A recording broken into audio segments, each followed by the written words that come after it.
Have you ever felt that unmistakable sensation? That gentle nudge in your heart telling you your departed loved one needs your help? Perhaps it comes as a recurring thought, a moment of unease in your dreams, or simply that persistent feeling that somehow, across the veil that separates us, you can still do something meaningful for them. What I'm about to share with you today isn't just spiritual theory. It's the profound mystical revelation from St. Padre Pio, the stigmatic saint, whose extraordinary spiritual gifts allowed him to witness realities hidden from most of us. Padre Pio didn't merely believe in the power of the Holy Mass to help souls in purgatory.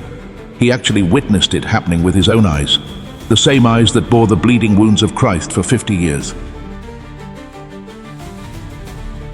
During Mass celebrations, Padre Pio could see the souls from purgatory gathered around the altar. He watched in awe as they transformed during the consecration, some becoming radiant with divine light, others being escorted to heaven by angels at the precise moment a Mass was offered for them. If you've ever offered a Mass for a loved one who has passed, or if you've considered it but weren't certain of its true impact, what you're about to discover will transform your understanding of this profound act of love.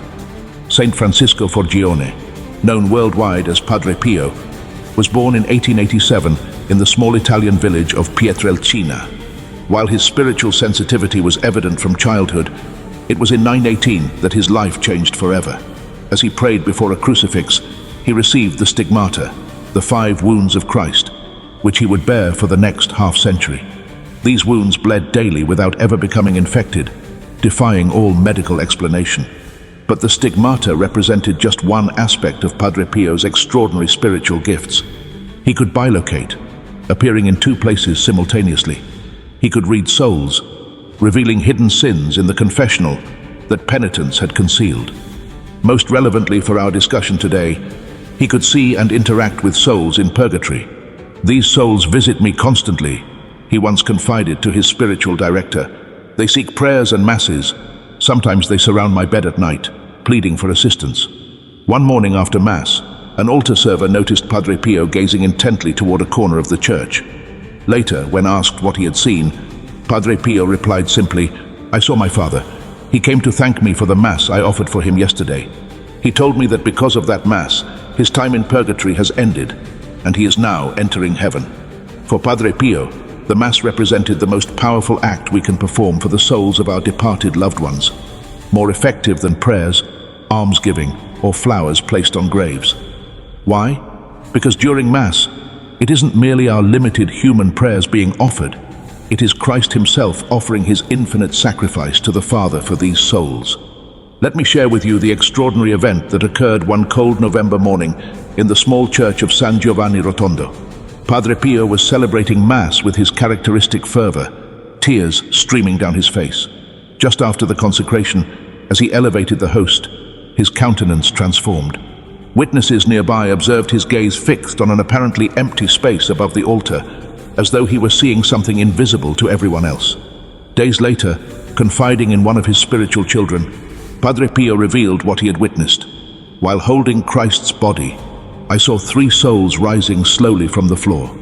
They were surrounded by a faint light at first, but as the Mass progressed, this light intensified. By the moment of communion, it had become so brilliant I could barely look at them. Then an angel took them by the hand and led them upward until they vanished from my sight." He explained that these 3 souls belonged to people for whom faithful attendees had requested that particular Mass. They had been in purgatory for years, and on that day, through the holy sacrifice, they completed their purification and were welcomed into heaven. Souls in purgatory attend our Masses, Padre Pio taught. They gather in circles, like thirsty travelers around an oasis in the desert, waiting to receive the refreshment that flows from the altar. For them, each Mass is like cooling rain falling upon the purifying fire surrounding them. Anna, a woman who had lost her husband in a sudden accident, traveled from Spain to Italy to confess to Padre Pio. She was distraught, fearing her husband might be suffering because of unconfessed sins before his unexpected death. Before she mentioned anything about her husband, Padre Pio told her, "Your husband is progressing well. He needed purification, but the 7 Masses you arranged at your parish have helped him tremendously. He's almost ready to enter God's glory. Offer 3 more Masses, and you'll receive a sign that he has been completely released." Deeply moved, Anna returned to Spain and followed Padre Pio's guidance precisely. After the third Mass, while praying at home, she perceived the fragrance of roses filling the room, although no flowers were present. Simultaneously, she experienced a profound peace unlike anything she had felt since her husband's passing. In that moment, she knew with certainty that he had found eternal rest. Michael, another spiritual child of Padre Pio, had lost his mother and for months experienced recurring dreams where he saw her suffering, as if trapped in darkness. Concerned, he shared this with Padre Pio. "Your mother is in purgatory," the saint confirmed. "She needs masses, many masses. Her love for you was so great that God permits her to reach out to you in dreams, so you might help her."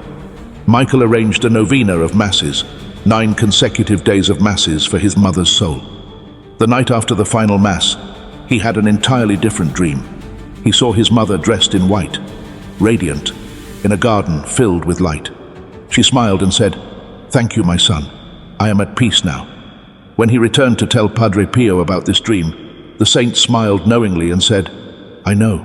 I saw her during yesterday's Mass. She was among the angels." Padre Pio explained that during Mass, the veil separating our world from the next becomes thinner. At the moment of consecration, he said, heaven literally opens. If we could see with spiritual eyes, we would observe angels kneeling around the altar and multitudes of souls waiting for Christ's sacrifice to elevate them toward God. One of Padre Pio's most striking revelations was that souls in purgatory are present at their own funerals and at masses offered for them. They aren't in some distant place, he insisted. They stand beside their loved ones, witnessing their grief, longing to communicate that they remain alive, albeit in another dimension. During one Mass for a young man who had died in an accident, Padre Pio paused briefly after the consecration.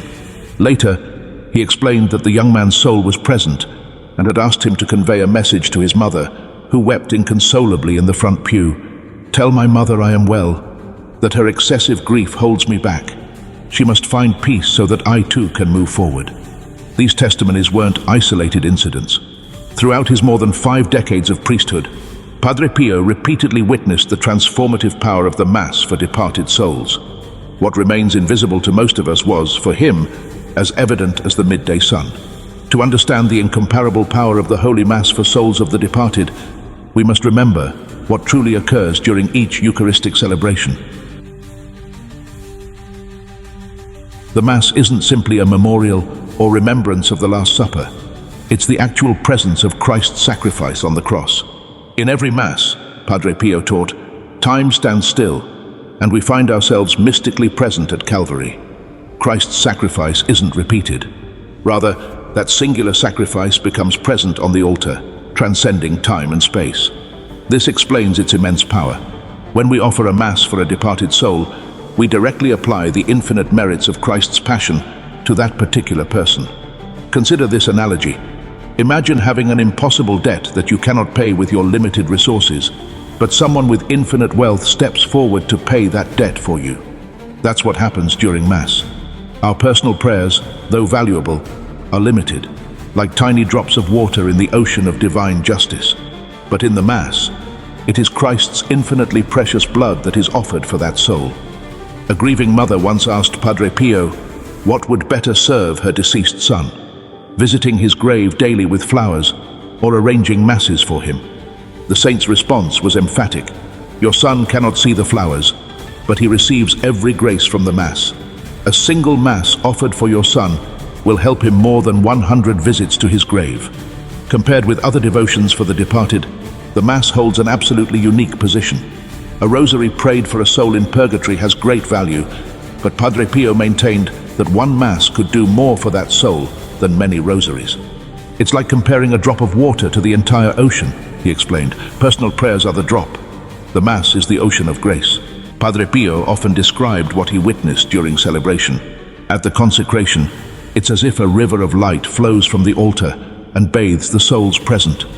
Those in greatest suffering feel immediate relief, like a soothing balm poured over their spiritual wounds. Some souls, for whom the Mass is specifically offered, become completely immersed in this light, and their transformation is astonishing. The benefits for the departed soul are multiple. First, the Mass alleviates their purifying suffering. Padre Pio compared this to opening a window in a stifling hot room. The soul immediately feels relief, like a cool breeze enveloping them amid the purifying heat. Second, it shortens their time in purgatory. Some souls, Padre Pio revealed, who would have needed years of purification, are released after just a few masses offered with genuine love and devotion. Third, it increases their capacity for eternal joy. Each Mass, the saint taught, not only brings the soul closer to the beatific vision, but also enhances their capacity for eternal love and glory. It's like polishing a diamond, not only cleaning it, but increasing its ability to reflect light. But the benefits aren't only for the departed. Those who offer the Mass also receive abundant graces. Padre Pio assured that souls released from purgatory through our Masses become powerful intercessors for us. Once they reach heaven, he said, they never forget those who helped them in their time of need. They become like additional guardian angels, constantly interceding for their benefactors. Martha from Seville experienced this firsthand. For years, she arranged monthly Masses for her deceased father. One day, facing a severe financial crisis that threatened to leave her family homeless, she prayed fervently, "Father, if you're with God, help us now." That same day, she received an unexpected call from her father's former colleague. "I don't know why," the man told her, "but I woke up today thinking intensely about your father. I remembered that I owed him an important favor. May I help you with anything?" This man ended up offering her the job that saved her family from financial ruin. Another dimension of the Mass's power is its ability to heal bonds between the living and the dead. Many people carry remorse, unspoken words, unforgiven hurts. Padre Pio taught that the Mass can heal these wounds that transcend death. In the Eucharist, he said, Christ's love is so real and powerful that it can rebuild bridges that death seemed to have destroyed forever. Thomas, a man tormented by not having asked his brother's forgiveness before he died in an accident, confessed his pain to Padre Pio. The saint advised him to offer a series of Masses for his brother with the specific intention of healing their relationship.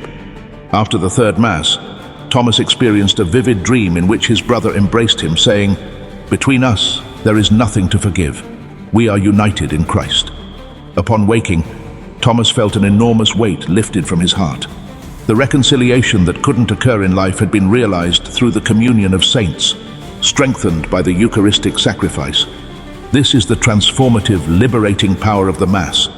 It not only helps souls in their purification, but also heals, restores, and strengthens the bonds of love that not even death can break. Padre Pio, with his unique mystical experience, left us very specific guidance on how to most effectively offer a Mass for our departed loved ones. It's not just about requesting the Mass at your parish. It's about participating with the proper spiritual disposition. The Mass has an infinite objective value, Padre Pio explained, but the fruits received by a particular soul also depend on the faith, love, and participation of those offering it. The first step, naturally, is to request the Mass at your parish. If possible, specifically mention the name of the departed to the priest. Padre Pio recommended visualizing that person with love as you do this, remembering not just their name, but their face, their smile, their essence. Don't offer the Mass as a mere formality, he insisted. Offer it as an act of personal love. When you go to the parish to request it, do so with your heart, not just your wallet. Once the Mass is scheduled, ideally you should attend in person. The physical presence of a loved one during a Mass for the departed multiplies its effects, Padre Pio taught. It's as if your love becomes an additional channel through which grace flows to that soul. If distance or circumstances prevent you from attending physically, Padre Pio recommended spiritual participation, dedicating that half hour to intimate prayer, ideally coinciding with the exact time of the celebration. During Mass, Padre Pio suggested these specific spiritual dispositions. At the presentation of the gifts, when the priest elevates the paten with bread and the chalice with wine, visualize your loved one and spiritually place them on that paten. Offer them along with the gifts that will become Christ's body and blood. At the consecration, the most sacred moment, Padre Pio recommended this interior act. Eternal Father, I offer you the body, blood, soul, and divinity of your beloved Son, our Lord Jesus Christ, in atonement for the sins of name of departed, and for their prompt rest in your glory. The moment of communion is especially powerful if you're in a state of grace. Padre Pio insisted on receiving the Eucharist for that soul. When you receive communion, he said, Jesus himself is within you, and your prayer for the departed acquires extraordinary power. It's as if Christ within you directly intercedes for that soul. Padre Pio also emphasized the importance of our own spiritual condition. A Mass offered by someone in a state of serious sin has value, but not all the possible efficacy, he explained. If you truly love that departed soul, prepare with a good confession before the Mass, so your offering may be as pure as possible. Regarding frequency, Padre Pio had very specific recommendations. For a recently deceased close family member, he advised a series of 9 consecutive Masses, a novena of Masses, ideally without interruption. The first days after death are crucial, he explained. The soul is in a state of particular receptivity to graces. For later commemorations, he recommended Masses on significant dates, birthdays, death anniversaries, special dates shared during life. These dates, he said, create a special bond between our world and the next, making it easier for the graces of the Mass to reach that specific soul. Many wonder how many Masses they should offer. Padre Pio typically answered, as many as your love dictates. However, he also pointed out that quality is more important than quantity. A single Mass experienced with deep faith and ardent love can do more than many Masses requested as a mere formality. For families with limited resources, Padre Pio offered this consolation. God looks at the heart, not the wallet. A single Mass offered with personal sacrifice is worth more than 100 offered without effort. Among common obstacles that reduce a Mass's efficacy for the departed, Padre Pio noted, unforgiveness. If you harbor resentment toward the deceased, or if your heart is filled with bitterness about how they treated you in life, this limits the flow of graces, he warned. Before offering the Mass, make a sincere act of forgiveness. Hopelessness. Some people arrange Masses but deep down doubt their efficacy or even life after death. Faith is the channel through which grace flows, Padre Pio taught. Believe firmly that your offering is helping that soul. Thoughtless routine. Don't turn Masses for your departed into a mechanical custom, he cautioned. Each Mass is a cosmic event, a miracle of divine love. Participate with renewed wonder. Lucia, a woman from Barcelona, applied Padre Pio's advice after the sudden death of her teenage son. Instead of simply requesting Masses, she participated in each one with full awareness and love. During the consecration of one such Mass, she experienced a profound warmth in her heart and an inner conviction. Her son was well, progressing on his journey toward God. It wasn't an audible voice, she later explained, but a certainty more real than anything I had ever experienced. The torment about his eternal destiny that had accompanied me day and night completely dissipated. I knew the Masses were fulfilling their purpose. Following Padre Pio's guidance doesn't guarantee mystical experiences like his, but it does maximize the spiritual benefits our loved ones receive from each Mass we offer for them. As he once told one of his spiritual children, if you truly knew the value of a Mass for the departed, you would be willing to walk over burning coals to offer one for those you love. A common question many faithful asked Padre Pio was, how can I know if the Masses I'm offering are truly helping my loved one? Understanding this natural concern of the human heart, Padre Pio shared several signs that may indicate our prayers and Masses are having an effect beyond the veil. God, in his mercy, Padre Pio explained, often allows us to receive consolation through small signs, confirming that our departed are being helped by our prayers. The first and most common sign is an inexplicable inner peace. Many experience, after offering Masses with devotion, a sudden sensation of calm and consolation that cannot be attributed to natural causes. This peace, said Padre Pio, is often the spiritual embrace of gratitude from the soul being helped. Laura, a woman from Valencia, had been tormented by guilt after her mother's death, with whom she'd had a difficult relationship. After offering a series of 7 Masses for her, she experienced what she describes as a river of peace that suddenly flooded my soul without apparent reason while I was cooking. I knew we were reconciled beyond death. Another important sign is significant dreams. Padre Pio clearly differentiated between ordinary dreams and those with spiritual character. Dreams that come as signs of consolation, he explained, have a special clarity and vividness. The departed person generally appears serene, luminous, often in settings of light or natural beauty. These dreams leave a lasting impression and a feeling of consolation that persists for days. Peter, a farmer from Murcia, offered a mass for the anniversary of his father's death. That same night, he dreamed of him dressed in white, amid a field of golden wheat, smiling and saying, "Son, the harvest is good here." Upon waking, Peter felt a deep certainty that his father was at peace, and that the Mass had been like fresh water for his soul. Meaningful coincidences can also be signs. Padre Pio spoke of sacred synchronicities that occur when Masses are helping a soul. Sometimes, he explained, you'll encounter unexpected references to your loved one, their favorite song playing at a crucial moment, their preferred flower appearing out of season, or strange reminders that seem too precise to be coincidence. Carmen had offered a mass for her sister on the 5th anniversary of her death. Upon leaving the church, a hummingbird, her sister's most beloved bird, briefly hovered before her, something extremely unusual in that urban area. I felt it was her way of saying, "I saw you at Mass, thank you," Carmen recalls.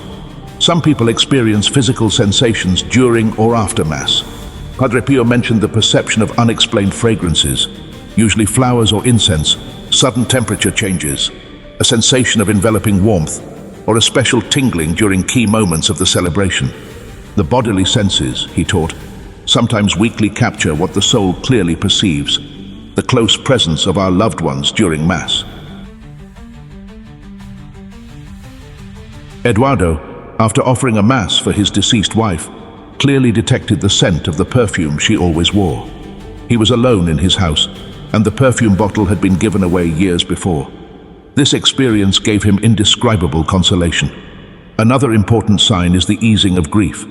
Many notice that after offering Masses with devotion, the sharp anguish of loss gradually transforms into a serene nostalgia, into a love no longer primarily marked by pain. This change in the nature of grief, Padre Pio explained, is perhaps the most significant sign that the soul is advancing in its purification. As they find more peace, they also allow us to find it. Isabel lost her 19-year-old son in an accident. Her pain was so intense that she found it impossible to speak of him without breaking into tears. After a year of offering monthly Masses for his soul, she noticed a gradual, profound change. One day I realized I could remember his smile without being overwhelmed by pain. I could speak of him with serene love. The power of offering Masses for our departed loved ones reaches beyond our understanding, but its effects are real and profound. Through the testimony of Padre Pio, we glimpse the extraordinary spiritual reality that unfolds when we participate in this most sacred act of love. Each Mass we offer creates ripples of grace that touch eternity, bringing light to souls in their journey toward the fullness of God's presence. Dear friends, remember that our connection with those who have gone before us doesn't end at the grave. The communion of saints, that beautiful bond between the Church triumphant in heaven, the Church suffering in purgatory, and the Church militant on earth, remains unbroken. The Mass is the most powerful expression of this communion, a meeting point where heaven and earth touch, where our love can still reach those who seem beyond our reach. If you've been moved by these revelations from Padre Pio, I encourage you to take action today. Arrange a Mass for your departed loved ones, participate in it with full awareness and love, and remain attentive to the gentle signs of consolation that may follow. But don't keep this spiritual treasure to yourself. Share this message with others who may be struggling with the loss of someone dear. We at Padre Pio Teachings are committed to bringing you these profound spiritual insights that can transform your relationship with God and with your departed loved ones. If you found value in this video, please subscribe to our channel and click the notification bell to receive updates on new content. Share this video with someone who might need this message of hope and consolation. For those seeking deeper spiritual guidance, consider becoming a member through our God Protect Me membership plan. Members receive exclusive access to additional insights, devotional resources, and special content that can further enrich your spiritual journey. Your support also enables us to continue creating content that strengthens faith and brings comfort to those in need. Before you leave, please take a moment to comment below with Padre Pio, intercede for my departed loved ones. This simple act of faith can be the beginning of a powerful spiritual connection. Remember, in the economy of God's grace, no sincere prayer goes unheard, and no act of love is ever wasted. May the peace that surpasses all understanding fill your heart today, and may the souls of all the faithful departed, through the mercy of God, rest in peace.